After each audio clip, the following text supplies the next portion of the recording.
2014, we started as more of a power violence band with our first drummer, and it was much more straightforward, like kind of iron lung, endless blockade kind of worship stuff. And then I don't know, by the time we started incorporating more noise, and everybody was sort of more interested in black metal, especially in Ireland at the time. Like you had Malthusian, Slither, etc. So we all kind of drifted more that direction. Yeah, so the style has changed drastically over the years, like, but it's at the same time like playing some of the old songs live again for the first time in like 7 or 8 years. It's a core difference, like hearing them now with this lineup than how they were back when they were written, you know. That all felt like the kind of the infancy of the band, and this feels a bit more realised, sort of in its adolescence. And yeah, see if we can keep making it darker, weirder.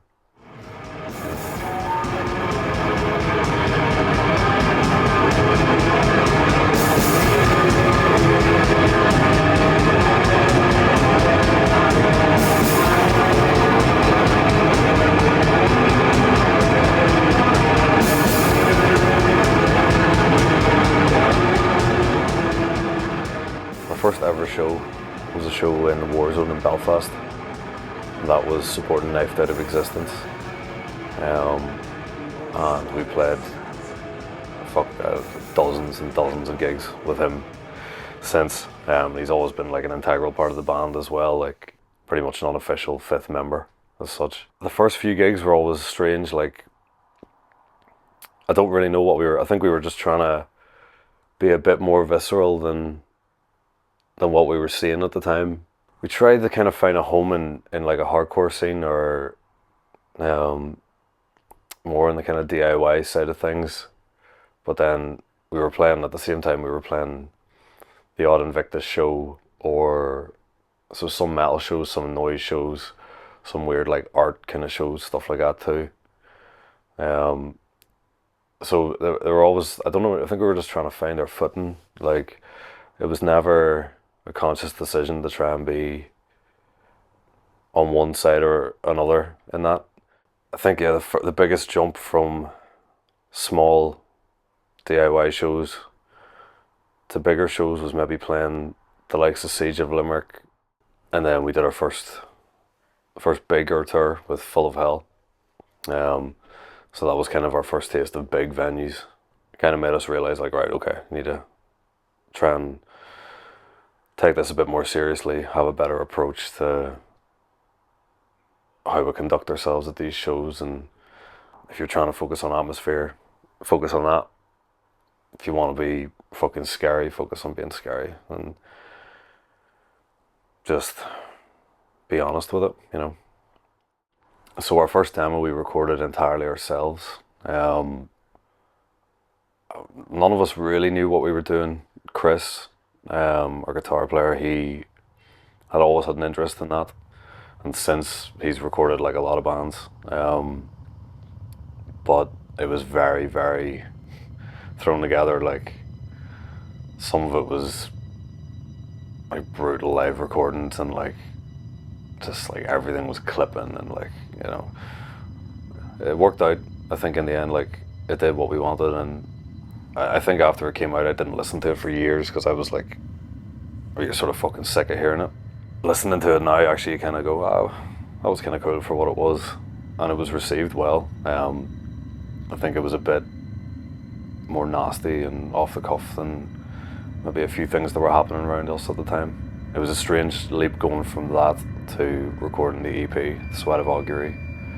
We recorded with Sam Thredder in London. It was horrendous sounding in a good way. And then the same thing, didn't really listen to it afterwards.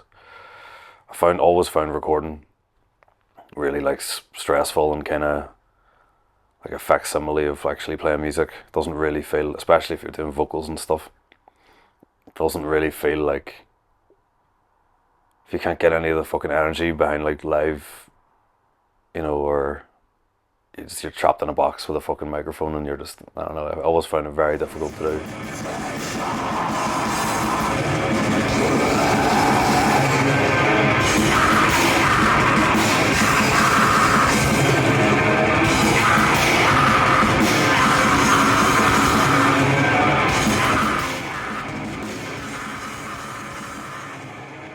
Coming to the last record, Flash of the Furnace, we recorded that ourselves in a sense. Shawnee, Last Light Recordings, and Chris took the reins on it. And I loved that process. Recording with him and it also being his band meant we could sort of take a big step away from what we were doing before and really look at things. Sometimes too much, you get stuck on things because it's your own, child, and you don't want it to be fucking shite. But it was a nice process recording with Shawnee,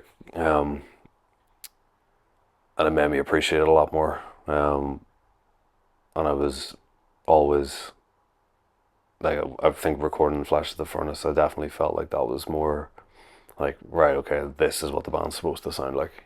But it felt like a good natural progression. Any interviews that I've done since that came out, or reviews and whatever else of that record were oh, it's such a departure, it's such a different, it's like a different band basically. It never really felt like that to us. There was 2 or 3 of the songs on that record that we've had that we've been playing live for years. And sections of those songs that hadn't really been fully realised that were all sort of cannibalised out of other stuff and put together. So it really didn't feel like a big change to us.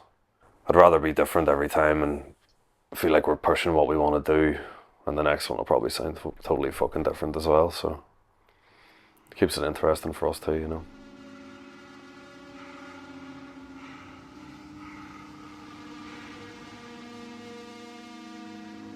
Flash of the Furnace, I wanted a lot of the vocals to be kind of opening a fucking furnace door.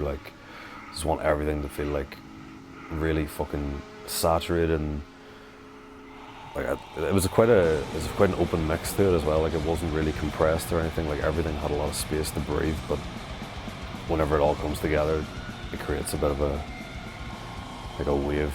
And then we try to do that live as well. I think heat has always been something that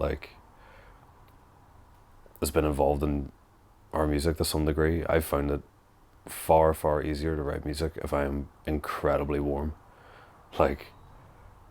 Sitting in front of a fucking fireplace, the sweat tripping you, that for some reason I can focus on things better like that. Yeah, the highlights, playing some of the bands we played with and sharing the stage with the people that we've shared it with, some of the bigger tours and stuff that we've done. There's too many to mention. It's hard to pick one that would jump out, but I feel driving around in a fucking tiny car in Latvia, sliding about all over the fucking roads, and just to go play a show, and just the 4 of you sitting in the car doing that, it just feels like fucking your warriors out there trying to make sure you can survive the fucking day, yeah, it's a nice feeling to play with bands that you respect and stuff. Full of Hell, as I mentioned, we I was a fan of them, and we became friends. We played a lot of shows together. In terms of highlights, I always find it hard to be to feel proud of something as such, or I don't really feel like that's why I do it, or I want to be oh, I really want to play this gig, that'll be fun. It's always something in the back of my head of you have to do this thing. You do this thing, and then you can do this thing, and you'll just push from this and this and this, and it's just fear of stagnating or running out of ideas, or I don't know, but it's never I've never really looked at it and thought oh fuck yeah, we did that was a great show there, or yeah, we did that tour, that was really cool, or we did that record, that's great. I just never really get that feeling. It's always just,